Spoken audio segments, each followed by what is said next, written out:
বহু প্রতীক্ষিত ত্রয়োদশ জাতীয় সংসদ নির্বাচন ও গণভোট 2026-এর প্রাক্কালে আমার শুভেচ্ছা গ্রহণ করবেন।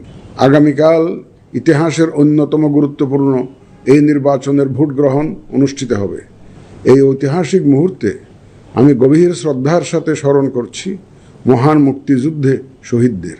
আরও স্মরণ করছি জুলাই গণ অভ্যুত্থানে শহীদদের, যাদের রক্তের বিনিময়ে আমরা আজ গণতান্ত্রিক উত্তরণের দ্বার প্রান্তে পৌঁছেছি। আমি তাদের রুহের মাগফিরাত কামনা করছি। আমি একই সাথে আহত জুলাই যোদ্ধাদের আশু আরোগ্য ও স্বাভাবিক জীবনের জন্য দোয়া করছি। এই নির্বাচনে ভোটদান আমাদের শুধু নাগরিক অধিকারই নয়, বরং দায়িত্ব। আমি আশা করি আপনারা সকলে সচেতনভাবে এই দায়িত্ব পালন করবেন। রাজনৈতিক দল, প্রার্থী ও ভোটারদের প্রতি আহ্বান, শান্তি ও সৌহার্দ্যপূর্ণ পরিবেশ রক্ষার্থে সকলে দায়িত্বশীল ও যত্নবান হবেন।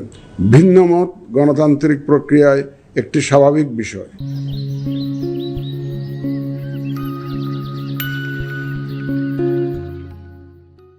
এই বিষয়টি স্মরণে রেখে আপনারা উৎসবমুখর পরিবেশ নিশ্চিত করে স্বতঃস্ফূর্তভাবে ভোট কেন্দ্রে আসবেন, পছন্দের প্রার্থীকে ভোট দেবেন এবং গণতান্ত্রিক প্রক্রিয়ার স্বাভাবিক পরিণতি হিসাবে জয় পরাজয়কে মেনে নেবেন।